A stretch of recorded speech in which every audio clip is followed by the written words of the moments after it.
आज की तारीख में आप देखते हैं नोटबंदी के बाद कैसे बन रही है कैशलेस इंडिया की तस्वीर।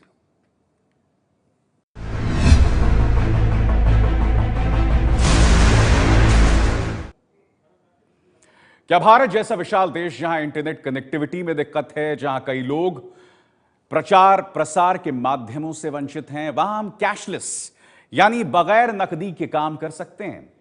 तो जो बात 8 नवंबर को देश से कालाधन निकालने और सिर्फ कालाधन खत्म करने से शुरू हुई थी, वो अब कैशलेस आदान प्रदान और डिजिटल इंडिया पर आ पहुंची है। जी हां, एक और परिवर्तन। मगर आज की तारीख में हम एक बड़ी पड़ताल आपके सामने पेश कर रहे हैं। हम आपके सामने पेश कर रहे हैं कि अगर वाकई भारत कैशलेस होना चाहे तो विकल्प क्या हैं और यह अपने आप में कितना आसान है। पेश है हमारी बड़ी पड़ताल। 8 नवंबर 2016 की रात्रि को 12 बजे से वर्तमान में जारी 500 रुपए और 1000 रुपए के करेंसी नोट लीगल टेंडर नहीं रहेंगे। समस्या प्रधानमंत्री मोदी के एक फैसले से शुरू हुई, अब समाधान भी वही दे रहा है। समाधान का नाम है डिजिटल इंडिया। मेरा मोबाइल, मेरा बैंक, मेरा बटुआ, आपकी मुट्ठी में बैंक की ब्रांच। बैंक में अगर आपका पैसा है तो आप मोबाइल फोन से जो भी खरीदना हो खरीद सकते हो, जो भी लेना हो ले सकते हो। आज आपका मोबाइल फोन, ये आपका मोबाइल फोन यही आपके बैंक की ब्रांच बन गया है। आपके हथेली में आपकी अपनी बैंक बन गई है। बटुए में कैश नहीं तो कोई बात नहीं, डेबिट कार्ड और क्रेडिट कार्ड भी नहीं तब भी कोई बात नहीं। बस मोबाइल फोन होना चाहिए जिससे जो चाहें खरीद सकते हैं आज, क्योंकि आपका मोबाइल बन चुका है आपका बैंक। लाइन में नंबर आने का इंतजार कर रहे लोग मोदी के बाद अगर सबसे ज्यादा किसी की चर्चा कर रहे हैं तो वो है पेटीएम। मोबाइल वॉलेट पेटीएम रोज की कमाई का अपना ही रिकॉर्ड तोड़ रहा है। 8 नवंबर के बाद से पेटीएम से रोज करीब 70 लाख ट्रांजैक्शंस हो चुके हैं। 120 करोड़ का लेन देन हो रहा है। यूजर्स 16 करोड़ हो चुके हैं। चाय, गोलगप्पे जैसे 10 लाख छोटे बड़े दुकानदार भी पेटीएम से खुशी खुशी पेमेंट ले रहे हैं। फायदा सिर्फ कंपनी को है ऐसा नहीं है, फायदा यूजर्स का भी है। पेटीएम के संस्थापक विजय शेखर शर्मा से सुनिए पते की बात। जब आपके पास कैश में पैसा आता है तो बैंक आपको लोन भी देने में इंटरेस्टेड कमी होती है, क्योंकि आपका रिकॉर्ड नहीं होता उनके पास। जब आपके पास डिजिटल से पैसा आता है तो आपका डिजिटल रिकॉर्ड बनता है जिसको बैंक ट्रस्ट कर सकती हैं। सिर्फ पेटीएम ही नहीं, नोटबंदी के बाद कई मोबाइल वॉलेट कंपनियां बहती गंगा में हाथ धो रही हैं। मोबीक्विक ऐसी ही एक कंपनी है। 2009 में शुरू हुई कंपनी ने आज ही अखबारों में विज्ञापन देकर अपने बढ़ते बिजनेस का डंका पीटा है।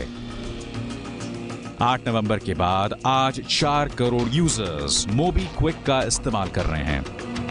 IRCTC, बिग बाजार जैसी बड़ी कंपनियों को मिलाकर 2.5 लाख दुकानदार रोजाना 16 करोड़ का ट्रांजैक्शन मोबीक्विक के भरोसे कर रहे हैं।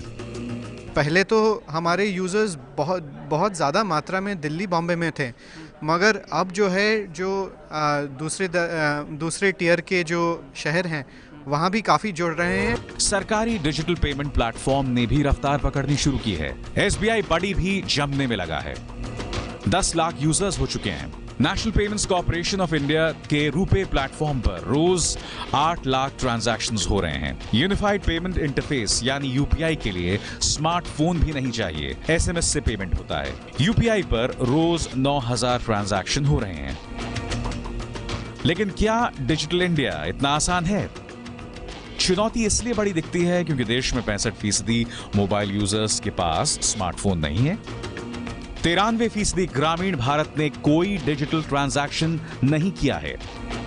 दिल्ली से सिर्फ 60 किलोमीटर दूर धारूहेड़ा गांव में कोई प्लास्टिक मनी या डिजिटल पेमेंट नहीं करता, क्योंकि लोगों ने नाम सुना है लेकिन कभी आजमाया नहीं है। आपने कभी आपने वो यूज इस्तेमाल किया है वो डेबिट कार्ड क्रेडिट कार्ड? ना हमारे यहाँ पर नहीं है कोई कार्ड नहीं है ना पब्लिक को पता है उसके बारे में। लड़ाई अब मोबाइल वॉलेट और प्लास्टिक मनी में छिड़ गई है।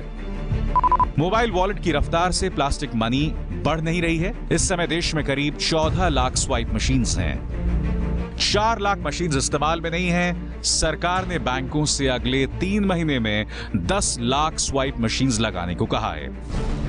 अकेली एसबीआई 6 लाख मशीनें उतारने वाली है। स्वाइप मशीनों को बढ़ावा देने के लिए सरकार ने ड्यूटी में भी छूट दे दी है। मोबाइल वॉलेट का भविष्य देखिए कि क्या होने वाला है। स्मार्टफोन यूजर्स की संख्या जैसे जैसे 35% से बढ़ेगी, डिजिटल पेमेंट को रफ्तार मिलेगी। गांव के 93% लोगों तक मोबाइल वॉलेट की पहुंच हो सकती है। मैनेजमेंट कंसल्टेंसी फर्म बीसीजी की रिपोर्ट के मुताबिक 2020 तक गांव में मोबाइल यूजर्स की संख्या 30 करोड़ से ज्यादा होगी।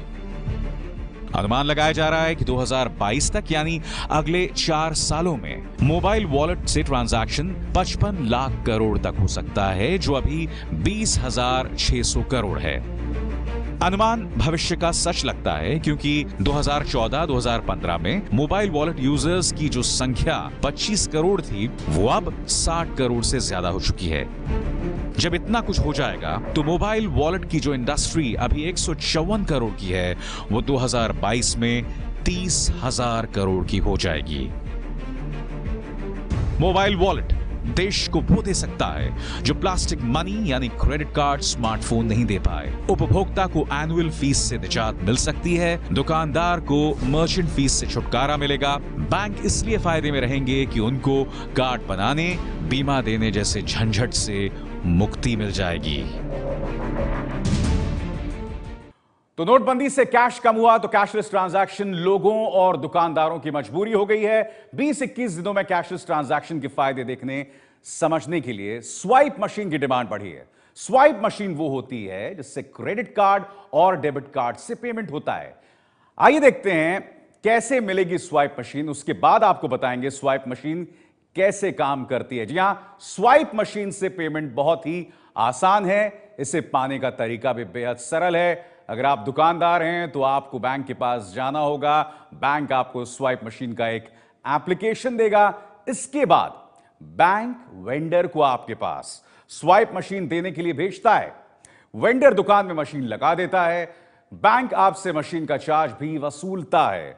स्वाइप के बाद पैसा वीजा या मास्टर कार्ड के पास जाता है, फिर बैंक के पास आता है, वहां से दुकानदार के खाते में जाता है। दुकानदार से कमीशन लिया जाता है जो कि वीजा, वेंडर और बैंक के बीच बंटता है।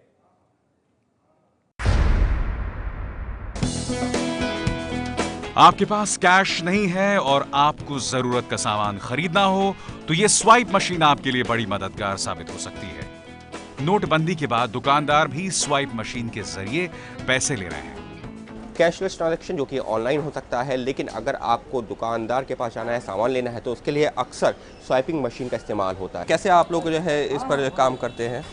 इसमें बड़ा सिंपल है। आपने कार्ड दिया मेरे को और मैंने कार्ड इसमें स्वाइप किया और जो मान लीजिए आपने 10 रुपए का सामान मेरे से खरीदा वो मैंने इसमें फीड कर दिया